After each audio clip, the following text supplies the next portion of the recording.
유명한 인디안들의 이야기입니다. 미국의 인디안들은요, 어린 아이들의 마음을 이렇게 표현합니다. 어린 아이들의 마음은 세모이고 또 어른들의 마음은 동그라미다라고 생각을 합니다. 때문에 어린 아이들이 죄를 지으면 이 세모의 각 모서리 때문에 마음 아파하고 또 슬퍼하고 죄책감을 가지고 뉘우치고 어떻게 해야 되나 사람들의 눈을 제대로 보지 못한다고 합니다. 그러나 어른이 되면서 이 모서리가 점점 닳아져서 결국은 동그랗게 변화가 되고 어른이 되었을 때는 큰 잘못을 범해도 별로 양심의 가책이라든지 죄의식이라든지 아픔을 별로 느끼지 못하게 된다라는 이야기가 있습니다. 그래서 미국 인디안들은 그 마음을 어린아이 마음처럼 늘 소유하기를 원하는 그러한 이야기가 있다라는 것입니다. 여러분, 사람의 마음이 이렇다는 것입니다. 우리 인생에 지켜야 할 것들이 많습니다. 내 재산도, 가정도, 체면도, 건강도 지켜야 됩니다. 그러나 우리가 세월이 아무리 흐른다 할지라도, 환경이 아무리 바뀐다 할지라도 우리의 마음을 지키는 것이 너무나 중요한 것 중에 하나이다라는 것입니다. 여러분, C.S. 루이스는 이런 말을 합니다. 우리의 마음은 하나님과 사탄이 서로 지배하려고 하는 전쟁터이다라고 말합니다. 오늘은 하나님이 지배했다가 또 내일은 사탄이 지배했다가 하나님도 우리의 마음을 지배하기를 원하고 사탄도 우리의 마음을 지배하기를 원한다라는 것입니다. 하나님도 우리의 마음을 통해서 역사하시기를 원하고 사탄도 우리의 마음을 통해서 그런 악한 일들을 만들어 가기를 원한다라는 것입니다. 그래서 우리는 하루하루 하나님의 마음의 지배를 받을 것인가 아니면 사탄의 마음의 지배를 받을 것인가에 따라서 우리가 영적으로 승리할까 아니면은 또 영적으로 실패하는가를 결정할 만큼 중요하다라는 것입니다. 그래서 맥스터라는 사람은 이런 말합니다. 최고 영성 지도자 맥스터라는 사람은 우리 마음속에 하나님만 들어오시고 사단이 들어오지 못하도록 하는 것이 신앙인이다라고 말하고 있습니다. 우리 마음속에 하나님만 환영하고 하나님만 들어오시고 하나님만 모셔서 하나님이 활동하시고 역사하시고 축복하셔서 하나님의 놀라운 일들을 하도록 우리가 깨어 있어야 되지, 사단이 들어와서 하나님의 일을 못하게 만들어버리는 그러한 성도, 그러한 신앙인이 되어서 안 된다라고 말씀하고 있습니다. 여러분, 오늘 또 예배자로 서 있는 저와 여러분, 이 시간 우리의 마음속에 하나님만 지배하고 성령 하나님만 지배하고 하나님의 말씀만 여러분 안에 들어와서 그 하나님이, 그 말씀이, 그 성령님이 이번 한 주간 여러분을 승리로, 은혜로, 감사로 이끌 수 있는 저와 여러분이 되기를 주님 이름으로 간절히 축복합니다. 하나님이 어떻게 들어오십니까? 하나님은요, 때로는 감사를 통해서 우리의 마음에 들어옵니다. 오늘따라 너무너무 감사하다. 감사를 통해서 우리의 마음에 들어오고, 또 하나님은 은혜를 통해서 우리의 마음에 들어오기도 하고, 하나님은 때로는 겸손을 통해서 우리의 마음에 들어오는 것입니다. 사단은 어떻게 우리의 마음속에 들어오는지 압니까? 사단은요, 불평을 통해서 우리의 마음에 들어오고, 원망을 통해서 우리의 마음을 통해서 들어오고, 비판을 통해서 우리의 마음에 들어오고, 못마땅함을 통해서 우리의 마음에 들어온다는 것입니다. 지금 내 마음속에 감사도, 지금 내 마음속에 은혜도, 지금 내 마음속에 겸손도 없다. 오직 불평과 원망과 비판과 적개심만 있다면 아마도 지금 내 마음속에 하나님보다 사단이 내 마음을 더 지배하고 있다라는 것을 말하고 있는 것입니다. 그러나 반대로 내 마음속에 불평, 원망보다는 감사, 은혜, 겸손, 이 마음이 내 마음을 지배하고 있다면 지금 여러분의 마음에는 하나님이 활동하시고 하나님이 역사하고 있다는 반증이라는 것입니다. 사랑하는 성도 여러분, 여러분의 마음이 감사요, 여러분의 마음이 은혜요, 여러분의 마음이 겸손으로 하나님만 여러분의 마음을 지배하고 다스릴 수 있는 그런 영적 운동장이 되기를 예수님 이름으로 간절히 축복합니다. 여러분, 그러면 왜 우리 마음 속에 하나님만 들어오셔야 되는가? 왜 우리 마음에 사단이 들어오지 말아야 되는가? 왜 사단이 우리의 마음을 지배하지 말아야 되는가? 사단이 우리 마음에 들어오는 순간 여러분 어떤 일이 일어납니까? 사단이 우리의 마음을 지배하는 순간 우리는 그러려니 하지 못하고 모든 일에 집착하게 되고 모든 일에 연연하게 되는 그러한 영적 실패자의 삶을 살아가게 되는 것입니다. 하나님이 우리 마음속에 들어오면요, 매사 아버지 마음으로 십자가 사랑으로 그러려니 합니다. 그럴 수도 있지라고 생각합니다. 그리고 집착하지 않게 됩니다. 그렇게 잊어버릴 수 있습니다. 매사에 연연하지 않습니다. 길게 봅니다. 넓게 봅니다. 멀리 보면서 한 사람을 향한 사랑으로 한 일에 대한 하나님의 섭리를 바라보게 됩니다. 그러나 사단이 우리의 마음을 지배하는 순간 그러려니 하지 못하고 집착하게 되고 매사의 모든 일에 연연하면서 일희일비하면서 우리의 영적 에너지를 소비해버리는, 하나님의 은혜를 쏟아버리는, 하나님의 영광을 가려버리는 일들이 얼마나 많이 있습니까? 하나님은 뒤의 것을 잊어버리고 표대를 향해 달려가기를 원하는데 뒤의 것을 잊어버리고 주님이 주신 상을 향해 달려가기를 원하는데 우리는 사단의 종로로 타면 늘 집착하고 늘 매사에 연연해버리는 그런 삶을 살아갑니다. 사단의 전략은 4가지입니다. 여러분 꼭 기억하시기를 바랍니다. 사단은 우리를 넘어지게 하는 전략 4가지입니다. 첫 번째 이렇게 합니다. 저와 함께 고백했으면 좋겠습니다. 잊지 못하게 한다. 여러분 사단이 우리를 넘어지게 하고 사단이 우리를 시험에 빠뜨리는 첫 번째 전략은 뭐냐면요, 잊어버려야 되는데 잊지 못하게 하는 것입니다. 상처 준 말, 나를 욕한 말, 과거의 어떤 일들, 이런 사건들을 잊어버리면 좋을 텐데 잊지 못하게 합니다. 계속 생각나게 합니다. 계속 곱씹게 합니다. 계속 기억나게 해서 더 화를 나게 하고 더 적개심을 일으키게 만들어버리는 것입니다. 두 번째로 사단은요, 우리를 넘어지게 하는 두 번째 전략은 이와 같은 것입니다. 함께 고백합니다. 미련을 버리지 못하게 한다. 여러분 사단이 우리를 넘어지게 하는 두 번째 전략은요, 어떤 일에 미련을 버리면 여러분 우리가 승리하고 벗어날 수 있고 이겨낼 수 있는데 사단은 계속 그 무엇에 미련을 버리지 못하게 하는 것입니다. 우리가 뒤를 돌아보면서 미련을 버리지 못할 때 낭패를 경험하고 실패를 거듭한 일들이 얼마나 많습니까? 탁 잘라버리고 뒤돌아섰다면 문제가 없었을 건데 탁 잘라버리고 분명하게 했다면 그와 같은 일이 없었을 건데 계속 여지를 두고 미련을 버리지 못해서 우리가 계속 그 어려움에서 그 고통에서 그 힘듦에서 벗어나지 못하는 일들이 얼마나 많습니까? 사단의 전략인 것입니다. 사단이 우리 마음에 들어와서 잊지 못하게 하고 미련을 버리지 못하게 만들므로 말미암아 우리를 영적 실패자로 만들어버리는 것입니다.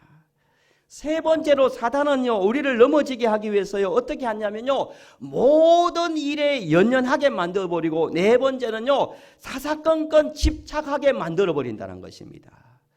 우리의 마음이 어떤 일에 잊지 못하게, 우리의 생각을 어떤 일에 미련을, 우리의 모든 마음을 연연하고 어떤 일에 집착하게 만들어버려서 우리의 인생을 불행하게 만들어버리고 우리의 관계를 깨뜨려버리고 우리의 삶 속에 하나님의 영광이 떠나보도록 만들어버리는 것이 바로 이와 같이 사단의 4가지 전략이라는 것입니다. 여러분 한번 돌아보시기를 바랍니다. 우리 돌아보면은 결과에 우리가 너무 연연해 하지 않았습니까? 우리가 관계에 너무 연연해 하지 않았습니까? 때로는 사소한 것에 별 의미 없는 것에 연연해 하지 않았습니까? 아니면 때로는 사람과 칭찬과 인정에 너무 연연해 하지 않았습니까? 아니면 또 자식들에게 너무 연연해 하지 않았습니까? 아니면 과거에 너무 연연해가지고 벗어나지 못해서 앞으로 한 걸음 또 나아가지 못하는 삶을 살아지 않았습니까? 아니면 여러분 최근에 누군가의 섭섭한 말 한마디에 연연해가지고 어떻게 그럴 수 있어? 그것 때문에 우리가 계속 힘들게 살아오지 않았습니까? 아니면 돈에 연연하거나 건강에 연연하거나 여러분 이 세상에 살아가면서 영원하지 못한 것에 우리가 지나가면 아무것도 아닌 것에 집착하고 붙들려 가지고 연연해하면서 우리가 사단의 전략에 넘어질 때가 너무너무 많았다는 것입니다. 사랑하는 성도 여러분, 사단은 앞으로도 우리 모든 성도님들에게 모든 일에 연연해 하도록 만들어버리는 것입니다. 그래서 벗어나지 못하도록 만들어버리는 것입니다. 그래서 은혜도 그래도 감사도 그리고 하나님의 계획하심도 모든 것들을 다 잃어버리고 그 과거의 그 하나님의 영광을 가려내는데 연연하고 집착함으로 말미암아 영적으로 한 걸음도 앞으로 걷지 못하도록 나가지 못하도록 우리를 만들어버린다는 것입니다. 결국은 이 연연함 때문에 우리는 시험에 빠지고 결국은 이 집착 때문에 이 연연함 때문에 잊지 못한 것 때문에 우리는 영적으로 시험에 빠지는 그런 경우들, 예배의 자리를 잃어버리는 것들, 또 사명의 자리를 잃어버리는 일들이 결국은 연연해 하는 그 쓴뿌리로 말미암아 이루어진다라는 것입니다. 그래서 하나님은 오늘 우리에게 말씀합니다. 이 세상에 우리가 지켜야 될 것들이 많이 있다. 그 중에 우리가 무엇을 지켜야 이와 같은 것들에게 우리가 승리를 할 수 있는지를 말씀을 하고 있습니다. 우리가 이 말씀은 너무나 잘 알고 있는 주옥 같은 말씀 아닙니까? 우리가 무엇을 지켜야 됩니까? 우리가 다시 한번 23절 말씀을 함께 합독했으면 좋겠습니다. 23절입니다. 시작. 모든 지킬 만한 것 중에 더욱 내 마음을 지키라. 생명의 근원이 이에서 남이나. 할렐루야. 우리가 지켜야 될 것들 너무나 많습니다. 여러분, 재물도 지켜야 되고 건강도 지켜야 되고 가정도 지켜야 되고 자녀들도 지켜야 되고 여러분 관리하고 지켜야 될 것들 너무너무나 많습니다. 그러나 여러분 가장 중요한 거 생명의 근원이 되는 거 바로 우리의 마음을 지키는 거, 이것이 우리의 신앙의 우리 인생의 가장 중요한 것 중에 하나라는 것입니다. 우리 함께 고백했으면 좋겠습니다. 모든 지킬 만한 것 중에 더욱 내 마음을 지키자. 왜 그렇습니까? 여기에 생명이 있기 때문인 것입니다. 마음이 메마르면 여러분 어떻게 됩니까? 인생도 메말라 버리는 것입니다. 마음의 힘을 잃으면 삶의 힘도 빠져버리는 것입니다. 마음이 죽으면 몸도 결국은 천천히 죽게 되어지는 것입니다. 모든 것이 마음을 지키지 못하기 때문에 인생도 메말라지고 인생의 삶의 힘도 빠지고 마음을 지키지 못하기 때문에 그 악한 죄에서 벗어나지 못하는 일들이 있게 된다는 것입니다. 그러므로 말미암아 우리가 가장 중요한 것은 우리의 신앙에 우리가 어떤 경우에도 우리의 마음을 지키는 일에 기도하고 우리의 마음을 지키는 일에 힘을 쓸 수 있는 그런 삶을 살아야 하는 것입니다. 돈이 없고 여러분 머리가 나쁘고 몸이 약하고 가정 환경이 불우하더라도요 얼마든지 발전해 나갈 수 있는 가능성이 있습니다. 머리가 안 좋고 그리고 여러분 환경이 부족하고 몸이 약하다고 해서 하나님의 위대한 일들을 할 수 없습니까? 아닙니다. 여러분 위대한 하나님의 영웅들을 보십시오. 모두가 가난하고 어려운 환경 속에서 자란 사람들입니다. 그러나 그들 마음속에는 어떤 마음이 있었습니까? 하나님이 주신 강하고 담대한 마음이 있었는 것입니다. 여러분 마음이 병들면요 마음이 병든 사람에게는 아무것도 기대할 수 없다는 말이라는 것입니다. 나는 안 돼, 나는 못해, 이런 마음을 가진 사람은 아무리 주변에서 도와주려고 해도 결국은 그 사람은 일어나지 못하고 아무것도 할 수 없는 사람이 된다는 것입니다. 결국은 마음을 지키는 사람이 너무나 중요합니다. 잠언 18장 14절입니다. 사람의 심령은 그의 병을 능히 이기느니와 심령이 상하면 그것을 누가 일으키겠느냐라고 말씀하고 있습니다. 신명기 4장 9절 말씀 보면 오직 너는 스스로 상가하여 내 마음을 힘써 지키라 라고 말씀을 하고 있습니다. 성경은 여기저기서 마음을 지키는 일에 힘써야 한다라고 말씀하고 있습니다. 여러분 이번 한 주간 여러분 마음을 지키는 일에 힘쓰고 또 힘쓸 수 있는 저와 여러분이 되기를 주님의 이름으로 간절히 축복합니다. 여러분 종교개혁자 마틴 루터는 이런 말합니다. 날마다 수염을 깎듯이 날마다 우리의 마음을 관리해야 한다. 남자가 분들이 매일 수염을 깎듯이 날마다 마음의 잡초를 뽑아내듯이 우리의 마음 관리를 잘 해야 된다라고 말하고 있습니다. 또한 청교도인 요한 웸블이라는 사람은 어떤 조건 하에서도 우리의 마음을 지키고 바르게 관리하는 일은 우리 기독교인이 해야 될 가장 중요한 사명 중에 하나이다라고 말하고 있습니다. 우리 그리스도인들의 사명 중에 하나가 바로 우리의 마음을 관리하고 우리의 마음을 지키는 것이 우리 그리스도인들의 삶의 가장 중요한 것 중에 하나이다라고 우리에게 말씀을 하고 있습니다. 사랑하는 성도 여러분, 한 주를 돌아보시기를 바랍니다. 한 주를 돌아보면서 우리가 이것저것 지키고 이것저것 관리하기 위해 에너지와 힘을 많이 썼지만은 정작 우리의 생명, 우리를 살리고 때로는 우리를 죽일 수 있는 우리의 마음과 우리의 입술을 지키고 관리하는 일에 얼마나 힘쓰고 애썼는가 여러분 돌아보시기를 바랍니다. 사랑하는 성도 여러분, 이번 한 주간 여러분을 다시 세상으로 파송합니다. 여러분, 이 세상에 여러분이 승리하고 돌아오기 위해서는 무릇 지킬 만한 것들 중에 더욱 내 마음을 지키라.